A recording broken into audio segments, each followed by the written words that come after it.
Hello po, ako nga pala si Glyza Odeherte, ang legit trader ng Bulacan po. Baka meron kayong mga tinatago o kinikip na mga credit limit dyan na gusto nyong gawing cash. Ano po ba yung mga credit limit na kaya kong gawing cash? Ito pong nasa gilid na to, basahin nyo na lang po. Yan pong G-Gibbs, G-Credit, Home Credit Kwarta or yung card po ni Home Credit, yung parang credit card, ganun. Tapos yung Atome, syempre credit card, lahat ng klase ng credit card, baka meron kayo niyan. Yung Lander CC Limit at saka po yung Maya Black credit card, kino-convert ko din yan or kina-cash out ko into cash. Pati po yung GrabPay non-transferable. At saka yung Revi Credit, yung 30% po niya, di ba, hindi po siya naka-cash out. So, pwede po natin yan i-cash out. Okay? Yung TikTok Pay Later, yung Last Pay Later, yung dalawang yan ay hindi siya real-time cash out. Okay? Kasi via checkout siya. Tsaka yung S-Pay Later, via checkout din. Pero 16K pataas lang yung kaya kong i-convert sa kanya. At hindi siya real-time cash out. Kasi via checkout nga. Yun. So, kung ipapa-convert nyo, pwede naman, kailangan nyo lang maghintay. Okay? Tapos, syempre, yan lang naman yung hindi real-time dyan. Yung iba, puro real-time na yan. Okay? Tulad nitong ilista, unverify, Gcash and Maya, tsaka yung more time, ni GoTime, bago yan. Ino-offer yan ni GoTime sa kanyang mga user ng GoTime. Yun. So, yung Skyro Packet at saka yung Salmon Credit. Tandaan, Skyro Packet at Salmon Credit. Hindi po ako nagko-convert ng product loan. Kahit yung kay Home Credit, hindi po ako nagko-convert ng product loan yan. Okay? So, yan yung mga real-time cash out ko. Mapera na lang kay TikTok Pay Later, Last Pay Later, at S Pay Later. Hindi siya real-time. The rest is real-time. Okay? So, pag pina-convert nyo sa akin or pina-cash out nyo sa akin yung mga credit limit nyo dyan, makukuha nyo agad yung pera po ninyo. Okay? Siyempre, may fee yun. Hindi yun libre. Ha? Magkano yung fee? Depende sa ipapa-convert po ninyo at kung ano po yung ipapa-convert po nyo or yung ipapa-cash out nyo. So, saan nyo po ako ipipm? Yan po sa mga account na yan. Medyo hindi updated yung nakalagay dito sa screen ko.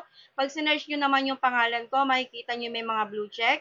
Basta may blue check, Glyza Oderte, ako po yun. Okay? Kailangan, ito po yung makakausap nyo. At hindi po ako nagpa-process ng hindi po naka-video call.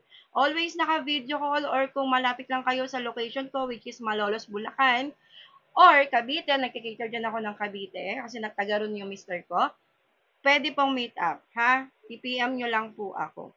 Okay? I-PM nyo ako directly. Huwag na kayo mag-comment dyan sa baba. At wala dyan yung isa kong account, which is yung gagamitin, yung ginamit ko pang post nito. Ha? Hindi siya naka-blue check at nakabaliktad yung apelyido ko. Pero okay lang yon kasi pag dyan naman kayo na nag-message, ako pa rin naman yung makakausap nyo. Itong mukha pa rin na to, ha? Pag ibang mukha ang nakita nyo, wag po kayong magpa-convert. Wag kayong makipag-transact. Okay? Always ask for video call. Okay? Tapos, syempre may magtatanong dyan, ma'am, nagpapa-loan ka din ba? Hindi po. Hindi po ako nagpapa-loan, hindi ako nagpapautang, at hindi rin po ako affiliated sa mga nakalagay dyan sa gilid na yan. So, nagka-cash out lang po ako or nagko-convert ng mga credit limit dyan. Hindi rin po ako nagbibigay ng GCash referral code. I mean, GGives referral code.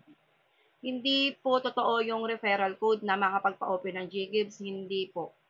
Okay, wag po kayong maniwala lalo na sa mga nagbebenta niyan, ha. Saan kukuha niyan? Hindi ko rin alam. Pero sabi nila sa mga ano daw, physical store na merong Fuse Financing Agent, ha, sa agent mismo at libre lang 'yon. Pero dapat daw meron ka pa rin daw offer ng GGives. So kung wala, wag mo nang pag-aksayan panahon na pumunta ka doon, okay? So 'yon, kung may mga ganyan nga kayo at gusto niyo gawing pera dahil kailangan niyo sa emergency funds ninyo at wala kayong mautangan, i-message nyo lang po ako, Glyza Odeherte, lahat po ng account ko ay meron pong blue check. Itong ginamit kong pang-post dito, walang blue check, pero pag kinausap nyo, pag binidyo call nyo, etong mukhang to ang makakausap nyo. Okay po? So, pwede po ako sa online process via video call kung malayo ka sa location ko. At pwede rin po ako ng meet up kung ikaw ay taga Malolos or taga Cavite. Alfonso Cavite po. Yon. Okay po? So, yun lang. I-PM nyo ako kung interesado po kayo. Bye!